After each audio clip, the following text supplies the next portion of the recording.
안녕하십니까. 미션 아카데미 대표 전원균 목사입니다.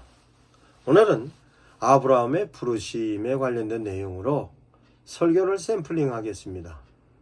그러면 말씀은 여호와께서 아브라함에게 이르시되 너는 너의 본토 친척 아비의 집을 떠나 내가 네게 지시할 땅으로 가라. 내가 너로 큰 민족을 이루고 네게 복을 주어 내 이름을 창대케 하리니 너는 복의 근원이 될지라. 너를 축복하는 자에게는 내가 복을 내리고 너를 저주하는 자에게는 내가 저주하리니 땅의 모든 족속이 너를 인하여 복을 거둘 것이니라 하신지라. 이에 아브라함이 여호와의 말씀을 쫓아갔고 롯도 그와 함께 갔으니 아브라함이 하란을 떠날 때에 그의 나이 75세였더라.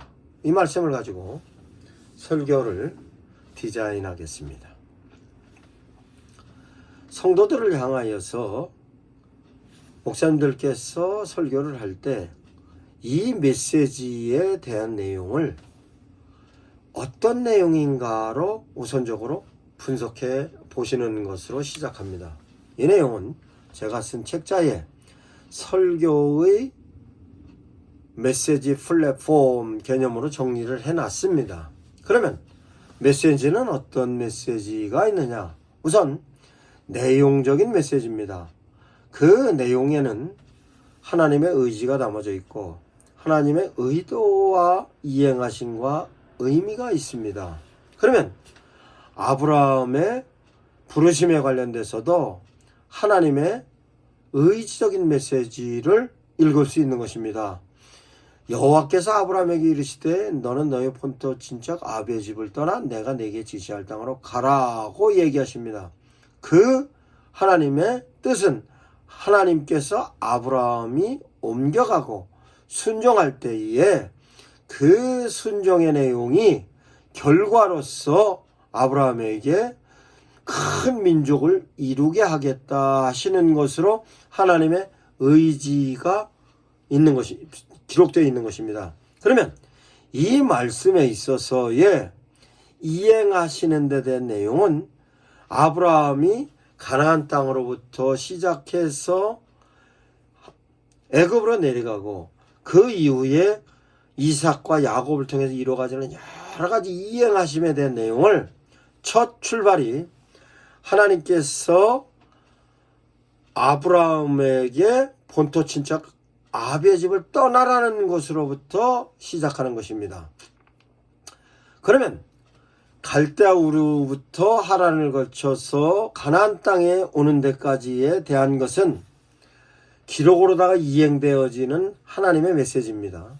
그러면 이행하심으로서의 메시지는 하나님께서 본토 친척 아비의 집을 떠나는 부분으로부터 의미를 두고 그 의미에 관련된 내용은 본토 친척 아비의 집, 하나님께서 지시하는 땅 뿐만 아니라 큰 민족, 복도, 이름도 뿐만 아니라 축복도, 저주도 하나님께서 이와 같은 데 대한 내용을 아브라함에게 제시하셨고 그건 말씀으로 제시합니다. 이거는 한 단어 한 단어로 의미적인 개념으로 형성이 되어 있는 것입니다. 그 내용을 명제로서 여호와께서 아브라함에게 말씀하신다. 본토 친척 아비의 집을 떠나 내가 네게 지시할 땅으로 가라. 이렇게 명제 개념이 명제를 통하여서 전체적으로 스토리가 되는 것입니다. 이와 같은 내용을 하나하나 명제로 의미를 이해할 수 있고 단어 하나하나로 의미를 이해할 수 있는 것입니다. 이것은 하나님의 의도가 곁들여 있어요. 하나님께서 왜 이러셨을까? 이것은 실제적으로 아브라함 사건을 통해서 하나님께서 당신의 역사를 이루어가는 것이 하나님의 의도였어요. 본토 친척 아비의 집을 떠나게 하는 데는 의도가 있는 것입니다. 그 의도는 갈대아 우르에서의 문화적인 부분으로 사람들이 어떻게 살고 있는가, 죄성을 어떻게 형성하고 있는가를 탈출하게 하고자 하는 하나님의 의도가 있고, 그것은 아브라함을 통하여 민족을 이루겠다 하나님의 의도가 있는 것입니다. 이와 같이 아브라함을 부르심에 있어서의 창세기 1장에서부터 4절까지의 내용에 하나님의 의지와 이행하심과 의미와 의도가 있는 것입니다. 이것을 하나님께서 아브라함에게 당신을 표현하시는 부분으로서의 계시로 얘기할 수 있고, 본토 친척 아비의 집을 직접적으로 떠나서 하나님께서 아브라함을 통하여서 당신이 실존해서 이루어가는 역사로 뒤에 추후에 다 기록이 되어 있는 것을 실존의 메시지로 이해할 수 있습니다. 그건 뿐만 아니라 하나님께서 아브라함을 통한 교훈적인 메시지를 아브라함의 부르심을 통해서 창세기 12장 이후에 쭉 말씀으로 교훈적인 내용이 기록이 되어 있는 것입니다. 이와 같이 하나님의 메시지는 내용으로서는 의지적인 메시지, 이행하심의 메시지, 의미적인 메시지, 의도적인 메시지. 그러면 그 메시지에 대하여서 형식으로는 하나님이 당신을 표현하시는 계시적인 메시지, 그 계시적인 메시지에 하나님께서 하라 하지 말라고 정해 놓으시는 룰에 관련된 것으로의 하나님의 계율적인 메시지 뿐만 아니라 아브라함의 사건을 통하여서 하나님께서 하나님의 뜻을 룰로 만들어 놓으신 그 룰을 이렇게 하라 이렇게 하지 마라, 이렇게 하라 이렇게 하지 마라 하는 룰을 아브라함이 이해하고 이삭이 이해하고 야곱이 이해하고 모든 사람들이 이해할 수 있도록 교훈적인 내용으로 정리가 되어 있는 것입니다. 이것이 하나님의 메시지의 형식으로서의 메시지입니다. 그러면 하나님의 메시지를 기록으로서 성경에 있고, 그 성경에 하나님께서 아브라함을 이끌어 가시는 상황으로 기록이 되어 있습니다. 그러면 기록으로서의 하나님의 메시지와 상황으로서의 메시지가 기록이 되어 있고, 그 상황은 현재 성도들에게 적용할 수 있는 상황으로 성경의 상황이 그 상황으로서 이 현재 상황을 진단할 수 있는 상황입니다. 즉 성경의 상황이나 현재의 상황은 하나님께서 만들어가 주시는 상황으로, 기록으로서의 하나님의 메시지와 상황으로의 하나님의 메시지가 창세기 12장 아브라함을 부르심으로부터의 시작입니다. 그러면 아브라함을 부르심에 대하여 메시지의 플랫폼으로 정리가 되면, 이 메시지는 말씀드렸듯이 개념으로 정리가 되고 명제로 정리가 되고 스토리로 정리가 되어 있는 것입니다. 이와 같은 메시지를 그러면 성도들을 향하여서 제시를 할 때 이 메시지가 성도들 누구에게 필요한가, 어느 상황에 필요한가, 어느 시점에 필요한가, 이에 관련된 내용을 성도들을 스케칭하는 것입니다. 이건 분석적 플랫폼으로 설명할 수 있습니다. 분석적 플랫폼으로 성도들을 향하여서 설교를 할 때 포커싱입니다. 교회 인사이드로 포커싱이면 성도고, 교회 아웃사이드로 포커싱을 하면 성도들이 바깥에 나가서 살아가는 삶의 내용일 수도 있고, 아니면 성도들이 아닐 수도 있습니다. 이와 같이 포커싱으로 교회 인사이드 포커싱, 교회 아웃사이드 포커싱.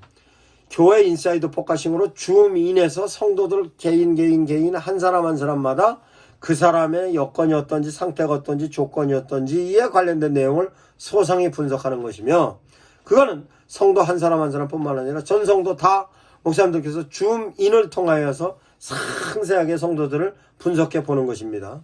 뿐만 아니라 교회 바깥으로는 똑같이 줌인, 줌아웃으로, 줌아웃은 성도들을 향하여서 성도 주변에, 성도 가정, 직장, 사회에 관련된 내용 줌아웃으로 성도들을 분석하는 것이고, 교회 아웃사이드는 교회 밖에 있는 사람들을 향하여서, 그러면 교회 성도들을 향하여서 교회 인사이드로 교인들을 타겟팅으로, 줌인으로 성도들의 경제, 정치, 경제, 사회, 문화, 도덕에 관련된 내용으로 상황과 상태와 여건과 조건은 어떤지에 대한 것. 그 다음에 성도들로 하여금 실제적으로 그네들이 같은 교인이라 할지라도 예배 드리는 시간에 따라서 교회에 나오는 목적이 다릅니다. 주일날 예배와 수요 예배와 금요차례 예배, 새벽 예배 다 같은 예배고 하나님의 메시지이지만 다릅니다. 다시 말씀드려서 같은 사람이라 할지라도 다른 사람으로 타겟팅해야 하는 것입니다. 그러면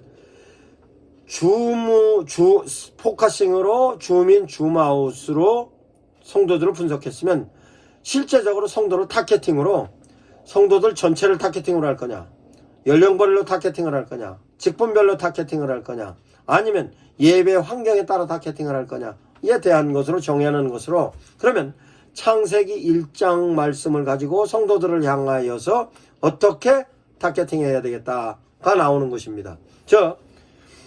메시지의 내용은 아브라함을 선택하여서 아브라함을 당신께서 인도해 가시는 데 대한 내용입니다. 그러면 실제 성도들에게 성도들이 지금 상황이 어떻고 여건이 어떻고 조건이 어떤지에 따라서 직분별로, 연령별로, 지력별로, 영역별로 다 구분을 해서 실제적으로 이 부분을 성도들 누구에게 전해야 될 것이다 라고 타겟으로 정해지는 것입니다. 그러면 내용은 현재 있는 상황에서 옮겨가라. 너가 현재 있는 상황은 죄성이 가득한 곳이니 하나님의 뜻으로 옮겨가라 하는 데 대한 하나님의 의도가 숨어 있는 데 대한 내용을 성도들에게 제시하는 것입니다. 그러면 이와 같은 데 대한 내용을 성도들의 상황에 맞춰서 세밀하게 스케칭을 하면 이 본문 말씀을 성도들을 향하여서 누구에게 해야 할 것인가, 어느 시점에 해야 될 것인가, 이 내용을 가지고 성도들의 삶에 어떻게 적용해야 할 것인가를 목사님이 생각하게 되는 것입니다. 즉 설교의 목적을 세울 수 있고 설교의 효과를 기대할 수 있는 것입니다. 이거를 하나님의 메시지적 플랫폼과 성도들을 분석하는 분석적 플랫폼을 결부하여서 설교의 목적을 설정하는 것으로 설교의 효과까지 기대해 볼 수 있는 데 대한 내용을 메시지 플랫폼과 분석적 플랫폼으로 정리한 것입니다. 다시 설명하자면 하나님의 메시지를 목사님들께서 성경을 읽다가 이 성경을 통하여서 성도들에게 설교를 어떻게 해야 되겠다라고 하는 설교의 목적이 나오고 그 목적에 따른 결과로 성도들이 어떻게 결과가 만들어질 것이다 하는 것으로 나오는 것입니다. 그러면 이 설교를 효과적으로 어떻게 디자인을 하여야 성도들에게 가장 효과적인 설교로 성도들에게 전달할 수 있고 성도들은 이해할 수 있으면 어떻게 하면 집중력 있게 듣고 효과적으로 이해되어졌던 내용이 오래 기억되는 각인이 되어서 삶의 현장에서 적용을 효과적으로 할 수 있는가에 대한 내용을 설교의 대안적 플랫폼인 설교를 디자인하는 데 대한 내용으로 디자인하겠습니다.